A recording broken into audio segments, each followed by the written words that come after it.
社会消息来关心，屏东那边有民众伫咧大饼扫的时，无张持捡到一粒炸弹，厝边头尾大家拢惊甲半小时。警察接到消息了后，赶来到现场进一步调查。原来厝主3年前伫咧茶城乡三军连军基地捡到无碍炸弹，一直藏伫咧遮。厝内人最近大饼扫才发觉，赶紧通知警察，也有军方的人员来处理，甲炸弹炸倒转去。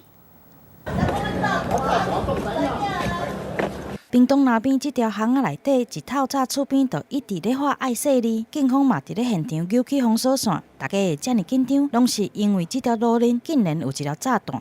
因为他过年了，会整理了，然后这些木拿东西去卖，不晓那个里面都是这个东西。炸弹其实毋是有人故意藏的，是对这间民家的仓库内底清出来的杂物。厝主一家人想要趁年节进前来大饼扫，煞无想到清出来是这粒炸弹。现在是没想法嘿嘿，啊，这无是炸。 哦，无成炸弹，你毋知开了内底有炸弹。